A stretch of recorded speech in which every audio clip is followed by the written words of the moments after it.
Alright, my good people, now welcome back again to Anointed Lady TV. We don't call your screen now with breaking news. We don't call your domot with another legit intel on the things and things we go on for inside we nation Nigeria. And the cocoa now we say Tori people don't receive information on how governors their endorsement of the tax bills they prevent beef between our President Bola Ahmed Tinubu and our Vice President will be Kashim Shettima. And based on information we gather, we can find out say the relationship between these two party men was allegedly on the brink of escalating into a full-blown fallout. That is, this meant that relationship will stand with one leg until the endorsement of the tax reform bills wey they brought before the National Assembly by our President Bola Ahmed Tinubu by the 36 state governors. And according to sources wey dey close to the presidency, that time when the governors then reject the bills wey our president carry come, the thing creates tension between our president Bola Ahmed Tinubu and our vice president Kashim Shettima. And by putting two and two together, we can understand say the open involvement of the Borno State governor wey be Babagana Zulum for inside one media campaign against the bills was seen as a direct challenge to our president Bola Ahmed Tinubu. And no be lie, my good people. For inside that media campaign, the Borno State governor talk plenty things, no be small. He said the bills are likely to have devastating consequences for the northern region. The northern governors have constant pull mouth for the matter. They come dey yarn say if last they come pass this bill into law, say na only Lagos State na go benefit and pass. And that's now due to the perception of the 60% derivation principle. And Lagos State they generate more than half of the national value added tax revenue.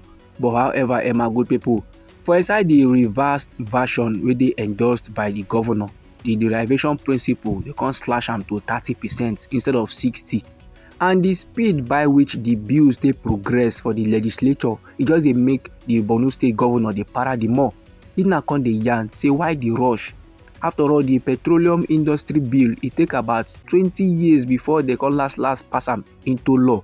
But this very tax reform bill, so we our president just carry come sharply, they don't transmit them, and it don't even they receive legislative attention within 1 week. And that's now one of the reasons why they guys treat this matter carefully and with caution, so that even after they don't come out for office, their children go still reap the benefits. This my good people now according to the Borno State governor will be Babagana Zulum, and we still receive information from the sources where they close to the presidency. Say the kitchen cabinet of our President Bola Ahmed Tinubu then consider the actions of the Borno State governor an affront to our president. Although the president and his close allies they no publicly respond to the criticisms of the Borno State governor will be Babagana Zulum. But sources now they let us know say the actions of the governors caused tension between our President Bola Ahmed Tinubu and our Vice President will be Kashim Shettima. Still on how the governors their endorsement of the tax bills they prevent beef between our President and our Vice President. Permit me now to let you know say the National Economic Council will be NEC will be say the chairperson now our Vice President Kashim Shettima for the year 2024 being reject the bills them.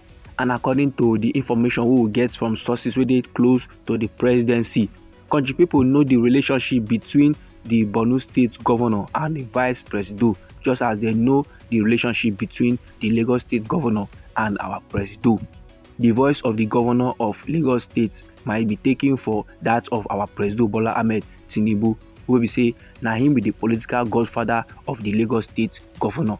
So with the same eye we they look the things and things where they go on between the Lagos State governor and our president. And the same eye we take look at the action of Oga Zulum, maybe the Borno State governor, because they show very clear say the Borno State governor they do the things and things where they write in the sight of our vice president will be Kashim Shettima.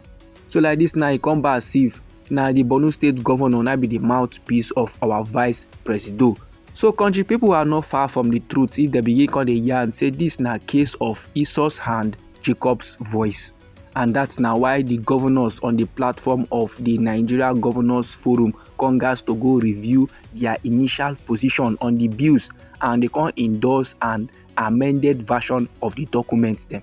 So dis my good pipu na the informate wey we get from the sources wey dey close to the presidency. And in other words, if to say the governors now no come torchlight dis tax reform bills wey our presido carry come, so dem come find an alternative. The thing for just bring kwata between our presido Bola Ahmed Tinubu and our vice presido, because normally if a presido now wan bring something come board, wan initiate a policy or something like that, na the vice presido suppose to be in number one support. The vice presido na suppose to dey in back in case anything sup, you understand.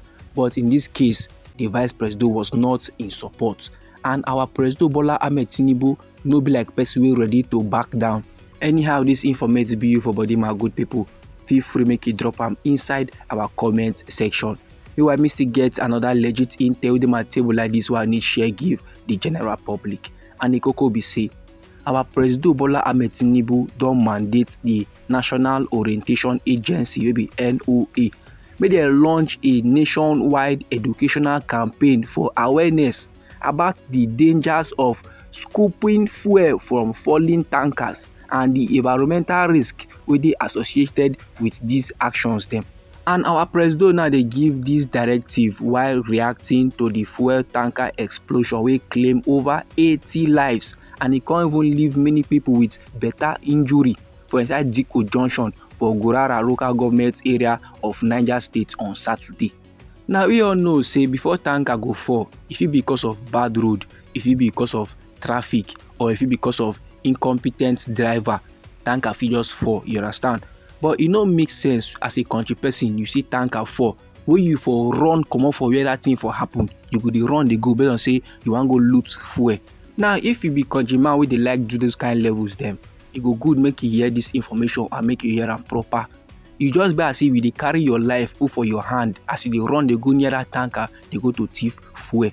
If you don successfully do am the first time, if you don successfully do am the second time, but just know say e no good because there are dangers. And that na why our presido sef Bola Ahmed Tinubu don come outside dey yarn dey give National Orientation Agency make dem go launch a nationwide educational campaign for awareness about the dangers of scooping fuel, because the tanker can blow at any time.